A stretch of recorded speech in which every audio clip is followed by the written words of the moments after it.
Hello, welcome back. ನೀವೆಲ್ಲ candle ರೀಡಿಂಗ್ಗೆ weight ಮಾಡ್ತಿದ್ದೀರಾ ಅಂತ ನನಗೆ ಗೊತ್ತು.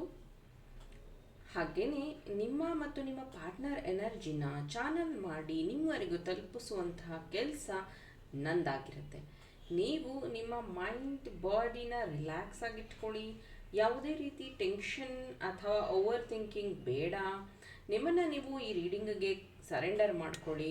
ಫ್ರೀ ವಿಲ್ ಆಗಿ ಈ ಒಂದು ರೀಡಿಂಗ್ನ ನೋಡಿ. Take what resonate to you, leave behind which is not resonating to you.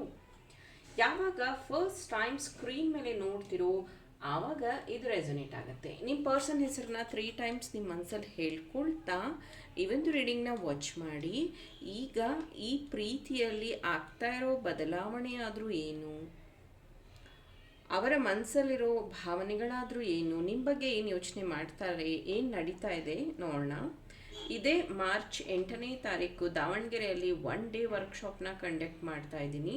How to attract money, money manifestation, money attraction ಬಗ್ಗೆ ಸಾಕಷ್ಟು ಮಾಹಿತಿ ಟ್ರೈನಿಂಗ್ಸ್ನ ನಾನು ನಿಮಗೆ ತೊಗೊಂಡು ಬರ್ತಾ ಇದ್ದೀನಿ. NLP ಟೆಕ್ನಿಕ್ ಆಗಿರಬಹುದು, EFT ಟೆಕ್ನಿಕ್ ಆಗಿರಬಹುದು, ಮೈಂಡ್ ಮಾಸ್ಟರಿ, 7 ಚಕ್ರ ಹೀಲಿಂಗ್, 7 ಚಕ್ರ ಕ್ಲೆನ್ಸಿಂಗ್ ಸಹ ಮಾಡ್ತೀವಿ. ಸೌಂಡ್ ಹೀಲಿಂಗ್ ಸಹ ಇರುತ್ತೆ. ಕ್ರಿಸ್ಟಲ್ ಲೈವ್ ಸೇಲ್ ಇರುತ್ತೆ. ಇಂಟ್ರೆಸ್ಟ್ ಇರುವಂಥವ್ರು 1 ಡೇ ನಿಮಗೋಸ್ಕರ ಸ್ಪೆಂಡ್ ಮಾಡಿ ಈ ಒಂದು ವರ್ಕ್ಶಾಪ್ನ ಸಂಪೂರ್ಣ ಉಪಯೋಗ ತಗೊಳ್ಳಿ ಅಂತ ಹೇಳ್ತೀನಿ. Let us start love reading. ನಿಮ್ಮ ಪರ್ಸನ್ ಈಗ ಏನು ಯೋಚನೆ ಮಾಡ್ತಿದ್ದಾರೆ, what's going on. Thank you.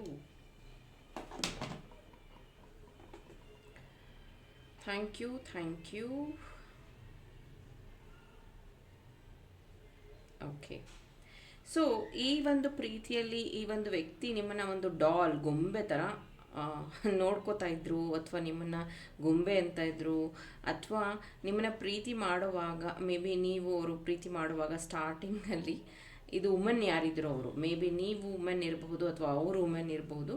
ಅವರನ್ನು ನೀವು ನನ್ನ ಚಿನ್ನ, ಮುದ್ದು, ಗೊಂಬೆ ಈ ಥರ ಎಲ್ಲ ಹೊಗಳ್ತಾ ಇದ್ದಿದ್ದಂಥವರು. ಸೊ ನೀವು ತುಂಬ ಚೆನ್ನಾಗಿ ನೋಡೋದಕ್ಕೂ ಚೆನ್ನಾಗಿದ್ರಿ, ತುಂಬ ಆ್ಯಕ್ಟಿವ್ ಆಗಿದ್ರಿ, ಅಟ್ರಾಕ್ಟಿವ್ ಆಗಿದ್ರಿ. ಆದರೆ ಈಗ ಯಾಕೋ ನಿಮ್ಮ ಬಗ್ಗೆನೇ ನಿಮಗೆ ಆಲಸ್ಯ ಬಂದ ಹಾಗೆ ಕಾಣಿಸ್ತಾ ಇದೆ. ನಿಮ್ಮ ಪರ್ಸನ್ನು ಹೇಳ್ತಿದ್ದಾರೆ, ನೀನು ಮುಂಚೆ ಥರ ಇಲ್ಲ, ನೀನು ಚೇಂಜ್ ಆಗಿದೆಯಾ, ನೀನು ಹೀಗಿರಲಿಲ್ಲ ಮುಂಚೆ, ನೀನು ಈ ಥರ ಇದ್ದರೆ ನನಗಿಷ್ಟ ಆಗಲ್ಲ ಅಂತ. ಮತ್ತು ನಿಮ್ಮ ಎಲ್ಲ ಮಾತನ್ನು ಅವರು ಇತ್ತೀಚೆಗೆ ಇವರ ಲೈಫಲ್ಲೂ ಅಷ್ಟೇ ಓವರ್ ಥಿಂಕಿಂಗ್ ಅನ್ನೋಂಥದ್ದು ಜಾಸ್ತಿ ಆಗಿಬಿಟ್ಟಿದೆ. ಮೇ ಬಿ ಇಲ್ಲಿ ಗೌರ್ಮೆಂಟ್ ಅಫಿಷಿಯಲ್ ನೀವಿರಬಹುದು ಅಥವಾ ಅವರಿರಬಹುದು. ಅವರ ಒಂದು ಸುತ್ತನೇ ಒಂದು ನೆಗೆಟಿವ್ ಅನ್ನುವಂಥದ್ದು ಜಾಸ್ತಿ ಕಾಣ್ತಾ ಇರುವಂಥದ್ದು. ಇಲ್ಲಿ ಯಾರು ಗೌರ್ಮೆಂಟ್ ಅಫಿಷಿಯಲ್ ಇದ್ದೀರೋ ಅವರು. ನೆಕ್ಸ್ಟ್ ಈ ಒಂದು ವಿಚಾರದಲ್ಲಿ ನಾನು ಹೇಳಬೇಕು ಅಂತಂದರೆ, ಇತ್ತೀಚೆಗೆ ನಿಮ್ಮ ಪರ್ಸನ್ ಹೊಟ್ಟೆ ಅಪ್ಸೆಟ್ ಆಗ್ತಿರುವಂಥದ್ದು, ಅಜೀರ್ಣ, ಹೊಟ್ಟೆ ರಿಲೇಟೆಡ್ ಸಮಸ್ಯೆಗಳು ಬರ್ತಾ ಇರುವಂಥದ್ದು ಕಾಣಿಸ್ತಾ ಇದೆ. ಇದ್ರ ಬಗ್ಗೆ ಟೇಕ್ ಕೇರ್ ಮಾಡೋದು ಉತ್ತಮ. ಯಾಕಂದರೆ ಮೇ ಬಿ ಅವ್ರಿಗೆ ಗೊತ್ತಿರೋರೆ ಅಥವಾ ಅವರನ್ನು ಇಷ್ಟಪಡ್ತಿರೋರು, ಅವ್ರ ಜೊತೆಗಿರ್ಬೇಕನ್ನೋವಂಥವ್ರು ಯಾರೋ ಈ ಒಂದು ಕೆಲಸ ಮಾಡ್ತಿರುವಂಥದ್ದು. ಅಂದರೆ ಅವ್ರ ಜೊತೆಗೆ ಟೈಮ್ ಸ್ಪೆಂಡ್ ಮಾಡೋ ಹಾಗೆ ಆ್ಯಕ್ಟಿಂಗ್ ಮಾಡೋದು, ಆ ಥರ ಅವ್ರ ಮೈಂಡ್ ಡೈವರ್ಟ್ ಮಾಡುವಂಥದ್ದು ಮಾಡ್ತಿದ್ದಾರೆ. Be careful. ಮತ್ತು ಈ ವ್ಯಕ್ತಿ ಅವಾಗವಾಗ ನಿಮ್ಮ ಬಗ್ಗೆ ಯೋಚನೆ ಮಾಡುವಾಗೆಲ್ಲ ತುಂಬ ಸತಿ ಹೇಳಿದ್ದಾರೆ, ನೀನು ಅಂದರೆ ನೀನು ದಪ್ಪ ಸಣ್ಣ ವಾಟೆವರ್, ದಪ್ಪ ಆಗಿದೆಯಾ, ಸಣ್ಣ ಆಗಿದೆಯಾ, ನೀನು ನೋಡೋಕ್ಕೆ ಚೆನ್ನಾಗಿಲ್ಲ, ನೀನು ಚೆನ್ನಾಗಿರೋ ಡ್ರೆಸ್ ಹಾಕ್ಕೊಳ್ಳಲ್ಲ, ನೀನು ಆ ಥರ, ನೀನು ಈ ಥರ ತುಂಬ ಕಂಪ್ಲೇಂಟ್. ಆಮೇಲೆ ನಿಂಗೆ ಮಾತಾಡೋಕ್ಕೆ ಬರಲ್ಲ ಸರಿಯಾಗಿ ಅಂತ ಜಗಳ ಸಹ ಮಾಡ್ತಿದ್ದಾರೆ. ಮುಂಚೆ ನಿಮ್ಮ ಮಾತನ್ನ ಕೇಳೋದಕ್ಕೆ ಇಷ್ಟಪಡ್ತಿದ್ದಂಥ ವ್ಯಕ್ತಿ, ನಿಮ್ಮ ಅಡ್ವೈಸ್ನ ತಗೊಂಡು ಅವರು ಕೆಲಸಗಳನ್ನು ಮಾಡ್ತಾ ಇದ್ದಿದ್ದು. ಈಗ ಹೆಂಗಾಗಿದೆ ಅಂದರೆ, ನೀನು ಮಾತಾಡಬೇಡ, ನೀನು ಏನಾರು ಹೇಳಿದ್ರೆ ನೆಗೆಟಿವ್ ಹೇಳ್ಬಿಡ್ತೀಯಾ, ನಿನ್ನ ಏನಂತ ನಾನು ಅರ್ಥ ಮಾಡ್ಕೊಳಕ್ಕಾಗ್ತಿಲ್ಲ, ನೀನು ನನಗೆ ಒಳ್ಳೇದು ಮಾಡ್ತಾ ಇದೆಯೋ ಕೆಟ್ಟದ್ದು ಮಾಡ್ತಾ ಇದೆಯೋ ಎಲ್ಲ ಗೊತ್ತಿದ್ದು ನೀನು ಈ ಥರ ಆ್ಯಕ್ಟಿಂಗ್ ಮಾಡ್ತಿದೀಯಾ. ಇಲ್ಲಿ ನಂಬರ್ 7, ನಂಬರ್ 9, ನಂಬರ್ 6 ಆ್ಯಪ್ಟಾಗಿ ಬರ್ತಾ ಇದೆ. ಮೇ ಬಿ ನಿಮ್ಮ ಡೇಟ್ ಆಫ್ ಬರ್ತ್ ಇರಬಹುದು ಅಥವಾ ಅವರ ಡೇಟ್ ಆಫ್ ಬರ್ತಲ್ಲಿ ಬರ್ತಿರಬಹುದು. ಇಲ್ಲಿ ಬುಧವಾರ ಮತ್ತು ಭಾನುವಾರ ಆ್ಯಪ್ಟಾಗಿ ಇದೆ. ಮೇ ಬಿ ಆ ಟೈಮಲ್ಲಿ ನೀವು ಮೀಟ್ ಆಗೋ ದಿನ ಅಂತ ಅನಿಸುತ್ತೆ, ಅಥವಾ ಆ ದಿನಗಳಲ್ಲೇ ಮೇ ಬಿ ನೀವು ಜಾಸ್ತಿ ಹೊತ್ತು ಟೈಮ್ ಸ್ಪೆಂಡ್ ಮಾಡ್ತೀರಾ ಅಂತ ಅನಿಸುತ್ತೆ. ಇಲ್ಲಿ ಓವರ್ ಸಿ ಅನ್ನೋವಂಥದ್ದು ಬರ್ತಿದೆ.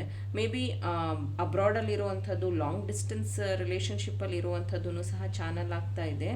ಅಥವಾ ಅವರು ಅಂದರೆ ಬೋಟಲ್ಲಿ ಕೆಲಸ ಮಾಡುವಂಥವ್ರು. ಈ ನೇವಿ ಆ ಥರ ಇರಬಹುದು. ಆಮೇಲೆ ಅಥವಾ ಅವರು ಸಮಥಿಂಗ್ ರಿಲೇಟೆಡ್ ಟು ಸಮುದ್ರ, ನದಿ ಈ ಥರ ಇದೆ. ಮೇ ಬಿ ನೀವು ಸಮುದ್ರ ದಂಡೆಯಲ್ಲಿರಬಹುದು ಅಥವಾ ಸಮುದ್ರ ತೀರದಲ್ಲಿ ಮನೆ, ಆ ಥರ ಸಮಥಿಂಗ್ ರಿಲೇಟೆಡ್, ಮಂಗಳೂರು, ಗೋವಾ ಆ ಥರ, ಅಥವಾ ಫಾರಿನ್ ಕಂಟ್ರೀಸ್ ಇರಬಹುದು. ಇದು ಯಾಕೆ ಅಂತ ಅಂದರೆ ಅವರು ಯಾವಾಗಲೂ ಮಾತಾಡಬೇಕಾದ್ರೆ ಅದು ಅಲೆಗಳು ಸೌಂಡ್ ಕೇಳುವಂಥದ್ದು, ಅಥವಾ ನನಗೆ ಇಲ್ಲಿ ಫೋನ್ ಅಲೋ ಮಾಡೋದಿಲ್ಲ ಅನ್ನೋವಂಥದ್ದು, ಇದು ಸ್ವಲ್ಪ ಚಾನಲ್ ಆಗ್ತಿದೆ. ಇದು ಎಲ್ಲರಿಗೂ ಅಲ್ಲ, ಕೆಲವೊಬ್ರಿಗೆ ಮಾತ್ರ. ಯಾಕಂದರೆ ಸಡನ್ನಾಗಿ ಯಾರೊಬ್ಬರು ಫಸ್ಟ್ ಟೈಮ್ ನನ್ನ ಚಾನಲ್ವರೆಗೂ ತಲುಪಿರ್ತೀರ, ಇದು ನಿಜಾನಾ, ಇದು ಹೀಗಾಗತ್ತಾ ಅಂತೆಲ್ಲ ನೀವು ನೋಡೋದಕ್ಕೆ ಶುರು ಮಾಡಿರ್ತೀರ. ಮೇ ಬಿ ಆ ಥರನೂ ಕೆಲವೊಂದು ಚಾನಲ್ಡ್ ಮೆಸೇಜ್ ನನಗೆ ಸಿಗುತ್ತೆ. ಮೇ ಬಿ ಇದನ್ನು ನೋಡ್ತಾ ಇರೋರು ಫಾರಿನಲ್ಲಿ ಇರಬಹುದು, ಬೇರೆ ಕಂಟ್ರಿಯಿಂದ ನೋಡ್ತಾ ಇರಬಹುದು. ಚಾನಲ್ ಆಗತ್ತಾ ಅಂತಲೂ ನೀವು ಅಬ್ಸರ್ವ್ ಮಾಡಿರಬಹುದು. ಅದಕ್ಕೆ ಇದು ನನಗೆ ಬಂದಿರುವಂಥದ್ದು. ಇನ್ನೊಂದು ಬ್ಯಾಡ್ಜ್ ನನಗೆ ಇಲ್ಲಿ ಚಾನಲ್ ಆಗ್ತಿದೆ. ಮೇ ಬಿ ಅವರು police job, military job, navy job try ಮಾಡ್ತಾ ಇರಬಹುದು, ಅಥವಾ ಈ ಥರ ಒಂದು ಬ್ಯಾಡ್ಜ್ ತೊಗೋಬೇಕು ಅಂತ ಟ್ರೈ ಮಾಡ್ತಿರಬಹುದು, ಅಥವಾ sports athlete, basketball, cricket interest ಇರುವಂಥ ವ್ಯಕ್ತಿ ಇರಬಹುದು. ಅವರು ಅದನ್ನು ಜಾಸ್ತಿ ವಾಚ್ ಮಾಡುವಂಥದ್ದು, ನೋಡುವಂಥದ್ದು. ಮೇ ಬಿ ಈ ಆನ್ಲೈನ್ ಗೇಮ್ಸ್ ಬರ್ತಲ್ಲ, ಅದನ್ನೆಲ್ಲ ಆಟಾಡಿ badge, something badge, maybe ಅದನ್ನು ತೊಗೊಂಡ್ರೆ ದುಡ್ಡು ಸಂಪಾದನೆ ಮಾಡೋದು, ಮೇ ಬಿ ಬಿಟ್ ಕಾಯಿನ್, ಇದೆಲ್ಲ ಚಾನಲ್ ಆಗ್ತಿದೆ. ಇದು ಯಾಕೆ ಅಂತಂದರೆ ಅವ್ರ ಮೈಂಡ್ ಫುಲ್ಲು ಅದರಲ್ಲೇ ಇದೆ. ಯಾಕೆ ಅಂತಂದರೆ ನಿಮ್ಮ ಬಗ್ಗೆ ಗಮನ ಹರಿಸೋದಕ್ಕಾಗ್ತಿಲ್ಲ, ನಿಮ್ಮ ಬಗ್ಗೆ ಯೋಚನೆ ಮಾಡೋದಕ್ಕಾಗ್ತಿಲ್ಲ. ಯೋಚನೆ ಮಾಡಿದಷ್ಟು ಅವ್ರಿಗೆ ಅನಿಸೋವಂಥದ್ದು, ನೀನು ಬರೀ ಕಂಟ್ರೋಲಿಂಗ್ ನೇಚರ್ ಇರುವಂಥದ್ದು, ನೀನು ಬರೀ ನನಗೆ ತಪ್ಪು ಹೇಳ್ತೀಯಾ, ಈ ಥರ. ಇಲ್ಲಿ ನನಗೆ ಕಟ್ ಆ್ಯಪಲ್ ಕಾಣಿಸ್ತಾ ಇರುವಂಥದ್ದು. ಕಟ್ ಆ್ಯಪಲ್ ಏನಕ್ಕೆ ಅಂತಂದರೆ ಮೇ ಬಿ ಐಫೋನ್ ನಿಮ್ಮದಿರಬಹುದು, ಅವ್ರದ್ದಿರಬಹುದು. ಐಫೋನಲ್ಲಿ ನೀವು ಮಾತಾಡುವಂಥವ್ರು, ಐಫೋನಲ್ಲಿ ಜಾಸ್ತಿ ಕಮ್ಯುನಿಕೇಷನ್ ಮಾಡ್ತೀರಾ. ಅಥವಾ ಈ ಡಿಸೈರ್ಸ್ ಅಂತ ಹೇಳ್ತೀವಿ, ತಪ್ಪು ತಿಳ್ಕೊಬೇಡಿ. ಅಂದರೆ ನಿಮ್ಮ ದೇಹದ ಬಗ್ಗೆ ಆಸಕ್ತಿ ಇರುವಂಥದ್ದು, ಅಂದರೆ ನಿಮ್ಮ ಜೊತೆಗೆ ಚೆನ್ನಾಗಿರಬೇಕು ಅನ್ನೋವಂಥದ್ದು, ನಿಮ್ಮ ದೇಹ ಸಂಪರ್ಕ ಬಯಸುವಂಥದ್ದು, ಬರೀ ಸೆಕ್ಷುವಲ್ ಎಮೋಷನ್ನಿಗೆ ಇವರು ತುಂಬ ಕನೆಕ್ಟೆಡ್ ಆಗಿದ್ದಾರೆ. ಬೇರೆ ಯಾವುದೇ ವಿಷಯವನ್ನು ಜವಾಬ್ದಾರಿಯಾಗಿ ತಗೋತಾ ಇಲ್ಲ. ನಿಮ್ಮ ಬಗ್ಗೆ ಯಾವುದೇ ರೀತಿ ಮುಂದುವರಿಯೋದು, ಅಂದರೆ ಮದುವೆ, ಕಮಿಟ್ಮೆಂಟು, ಏನೇ ಕೇಳಿದ್ರೂ ಅವರು ಎಲ್ಲದಕ್ಕೂ ಒಂದು ರೀಸನ್ ಹೇಳ್ತಾ ಇರೋವಂಥದ್ದು ತುಂಬ ಸ್ಟ್ರಾಂಗ್ ಆಗಿ ಕಾಣ್ತಾ ಇದೆ. ಅದಕ್ಕೆ ಕಟ್ ಆ್ಯಪಲ್ ಬಂದಿರುವಂಥದ್ದು. ಮೇ ಬಿ ಈಗ ಅವರಿಗೆ ಆ ಒಂದು ಡಿಸೈರ್ ಕಮ್ಮಿ ಆಗಿರಬಹುದು. ನೀವೇ ಅದನ್ನು ಕೇಳುವಂಥದ್ದು, ಅಥವಾ ನೀವು ಆ ವಿಷಯವನ್ನೇ ಜಾಸ್ತಿ ಮಾತಾಡ್ತೀರಾ ಅಂತಲೂ ಅನಿಸುತ್ತೆ. ಹಾಗಾಗಿ ಇದು ಚಾನಲ್ ಆಗ್ತಾ ಇದೆ. ಈ ವ್ಯಕ್ತಿಯ ಜೀವನದಲ್ಲಿ ಫ್ರೆಂಡ್ಸ್ ಅಂತ ಏನಿದಾರಲ್ಲ, ಅವರೇ ಇವರ ವಿರುದ್ಧ ಕೆಲವೊಂದು ವಿಷಯಗಳನ್ನು, ಆ್ಯಕ್ಷನ್ಸ್ನ ತಗೋತಾ ಇದ್ದಾರೆ. ಅದನ್ನು ನೀವು ಹೇಳಕ್ಕೆ ಹೋದಾಗ ನಿಮ್ಮನ್ನು ಅವರು ದೂರ ಮಾಡ್ಕೊಂಡಿದ್ದಿದೆ. ಹಾಗಾಗಿ ನೀವು ಗೊತ್ತಿದ್ರೂ ಅದನ್ನು ಹೇಳ್ತಾ ಇಲ್ಲ, ಸುಮ್ಮನೆ ಇರುವಂಥದ್ದು. ಮಕರ ರಾಶಿ, ಧನಸ್ಸು ರಾಶಿ, ಮಿಥುನ ರಾಶಿ, ವೃಶ್ಚಿಕ ರಾಶಿ, ವೃಷಭ ರಾಶಿ, ತುಲಾ ರಾಶಿ, ಮೀನ ರಾಶಿ ಪ್ರೆಸೆಂಟ್ ಇರುವಂಥದ್ದಿದೆ.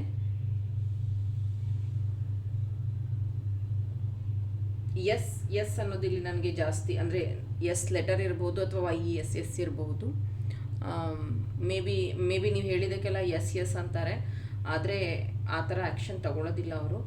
ತುಂಬ ಸತಿ ಅವರು ನಿಮ್ಮನ್ನು ಹರ್ಟ್ ಮಾಡುವಂಥದ್ದು, ಬೇಜಾರು ಮಾಡುವಂಥದ್ದು ಫ್ರೀಕ್ವೆಂಟ್ಲಿ ನಡೀತಾ ಇದೆ. ಯಾಕೋ 2026 ನಿಮ್ಗೆ ಹಾಗೆ ಅನ್ನಿಸ್ತಾ ಇದೆ. ಪ್ರೀತಿಯಲ್ಲಿ ಬರೀ ದುಃಖ, ನೋವು ಇದನ್ನೇ ನೀವು ಅನುಭವಿಸ್ತಾ ಇದ್ದೀರಾ ಅಂತ ಅನಿಸುತ್ತೆ. ಹೀಲ್ ಮಾಡ್ಕೊಳ್ಳೋದು ತುಂಬ ಇಂಪಾರ್ಟೆಂಟ್ ಇದೆ.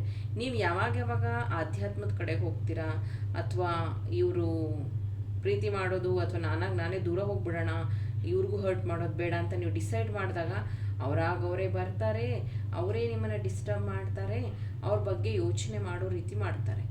ಇಲ್ಲ ಅಂದಾಗ ನೀವು ಯಾವಾಗ ಅವ್ರದ್ದು ಒಂದು ಪ್ರೆಸೆನ್ಸ್ನ ನೀವು ಎಕ್ಸ್ಪೆಕ್ಟ್ ಮಾಡ್ತಾ ಇರ್ತೀರೋ, ಆಗ ಆ ವ್ಯಕ್ತಿ ಬಹಳ ಬ್ಯುಸಿ ಆಗೋದು, ಅಥವಾ ನಿಮ್ಮನ್ನು ಇಗ್ನೋರ್ ಮಾಡುವಂಥದ್ದು, ಅಥವಾ ಈಗಲ್ಲ ಮುಂದಿನ ದಿನಗಳಲ್ಲಿ ನಾನು ನಿಮ್ಗೆ ಹೇಳ್ತೀನಿ, ದಯವಿಟ್ಟು ಈಗ ಸುಮ್ಮನಿದ್ಬಿಡು, ಈ ಥರ ಈ ವ್ಯಕ್ತಿ ಬಿಹೇವ್ ಮಾಡೋದು ತುಂಬ ಕ್ಲಿಯರಾಗಿ ಕಾಣ್ತಾ ಇದೆ.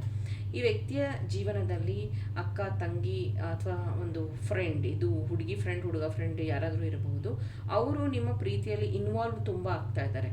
ನಿಮ್ಮ ಪ್ರೀತಿ ಬಗ್ಗೆ ಜಡ್ಜ್ ಮಾಡೋದು, ಅಥವಾ ಆ ವ್ಯಕ್ತಿಗೆ ನಿಮ್ಮ ಬಗ್ಗೆ ಹೇಳ್ಕೊಡುವಂಥದ್ದು, ಅಥವಾ ಡಿಸ್ಟರ್ಬ್ ಮಾಡುವಂಥದ್ದು, ಅಥವಾ ಒಂಥರ ಅಂದರೆ ಕಂಪ್ಯಾರಿಸನ್ ಮಾಡಿ ಮಾತಾಡುವಂಥದ್ದು, ನಿಮ್ಗೆ ಅವ್ರು ಸೂಟ್ ಆಗಲ್ಲ, ಅಥವಾ ಅವ್ರು ನಿಮ್ಗಲ್ಲ, ಈ ಥರದ ಒಂದು ನೆಗೆಟಿವ್ ಥಾಟ್ಸ್ನ ಅವ್ರ ತಲೆಯಲ್ಲಿ ತುಂಬ್ತಾ ಇದ್ದಾರೆ ಅಂತಲೂ ಅನ್ನಿಸ್ತಾ ಇದೆ. ಈ ವ್ಯಕ್ತಿಗೆ ಪದೇ ಇದು ಹಲ್ಲಿನ ಸಮಸ್ಯೆ ಬರ್ತಿದೆ ಅಂತ ಅನಿಸುತ್ತೆ. ಹೊಟ್ಟೆ ಸಮಸ್ಯೆ ನಾನು ಆಲ್ರೆಡಿ ಹೇಳಿದ್ದೀನಿ.